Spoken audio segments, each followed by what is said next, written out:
Item Number SCP-1575 Object Class Safe. Special Containment Procedures. SCP-1575 is to be held in a 6m by 6m by 4m containment chamber at Biosite-23, with direct access to Research Laboratory 3 at same. Except when in use for testing, no water is to be allowed in the SCP-1575's containment, and after testing, all water used is to be held in quarantine for use in further tests. Description: SCP-1575 is a marble statue, standing approximately 2.75 meters high, with an additional base of 0.5 meters. The statue is a depiction of Venus, Roman goddess of love, beauty, fertility, and seduction, clad only in wrappings from the waist downwards. The statue acts as a fountainhead. Damage to the base shows that it was likely intended as a permanent installation, with a single channel running from underneath the base up through a hole in the mouth. SCP-1575 shows no anomalous properties on its own, nor do samples removed from the hull. An inscription on the base, partially obscured by the above-mentioned damage, indicates it to have been sculpted in the early 16th century for a private collection in Italy.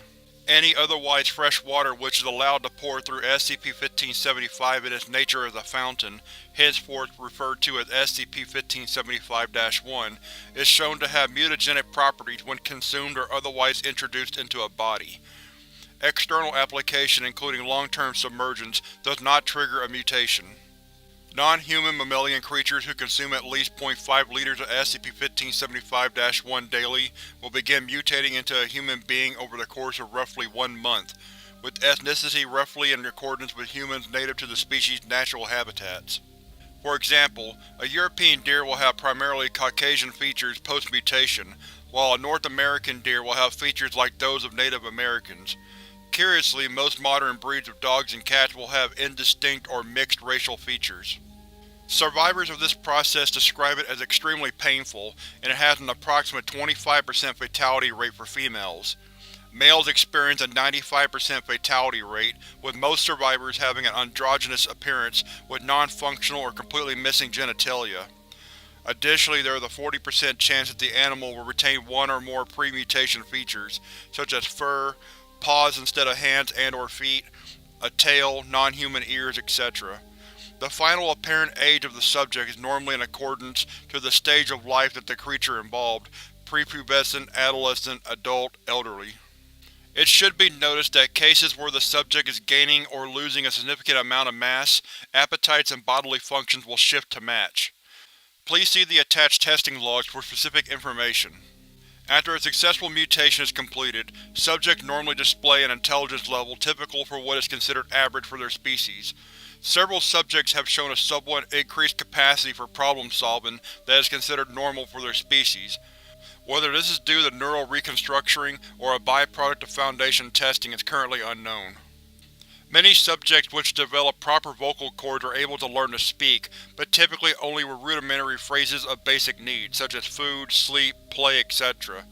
Similarly, most subjects are able to achieve full mobility within 2 to 4 weeks of stabilization, though manual dexterity takes far longer to perfect if the original species had simple paws or hooves. SCP-1575-1 does not have any notable effect on a creature's personality, memories, or instincts. All carry over from the individual animal's existing self despite drastic reconstructuring of the brain. Domesticated animals typically retain previous levels of affection for humans, though the physical and mental trauma of the mutation process often leads to cases of depression and other psychological issues. Humans have not been observed to experience any notable effects when ingesting SCP-1575-1. Non-mammalian creatures will mutate, but due to significant physiological differences, they will have a 99.9% fatality rate due to the drastic and incongruous physiological differences. Only 2 non-mammalian mutations were known to have stabilized. Neither had completely changed to a human form, and both were euthanized after brief study. Addendum 1575-1 SCP-1575 was recovered from a facility named the Miracle Farm, previously owned and operated by Marshall, Carter, and Dark. The stated goal of the facility was to present our clients with the finest in custom-ordered pets, prey, and companions. Mobile Task Force Theta-2, Morrow's morgue, was able to secure the facility. on-hand personnel, attending clients, and living specimens in various stages of mutation.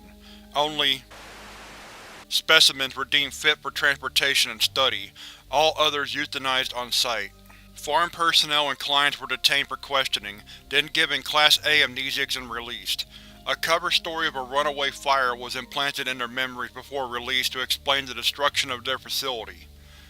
According to obtained records, at least specimens were known to have been in possession of clients of Marshal Carter and Dark. Mobile Task Force Theta 2's current mission is to track down and recover or destroy said specimens. Thus far, have been accounted for.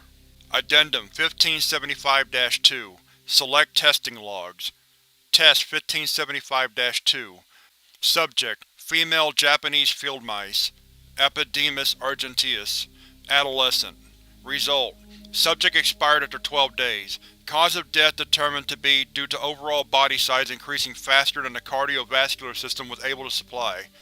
Notes: Subject had undergone a 500% increase in overall size, measuring approximately 1.01 meters. Subject had been observed consuming nearly 95% total body weight per day before expiration. Test 1575-4 Subject: Male white-tailed deer. Odocoileus virginianus. Pre-adolescent. Result: Partial transformation. Stabilized after 30 days. Notes: During mutation, subject suffered severe hemorrhaging in the pelvic area. Reproductive organs atrophied. Rendered asexual by end of mutation cycle. Subject maintained tail and base for antlers, however antlers do not grow beyond nubs, typical of yearling bucks. Subject's final appearance androgynous but otherwise typical of Eastern Seaboard Native American.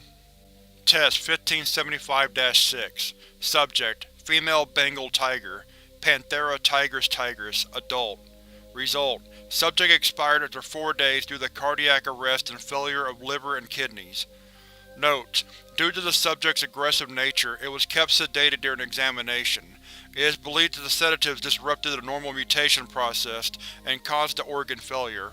Future subjects not to receive sedatives unless at 80% stabilized. Test 1575-9 Subject: Female domestic canine.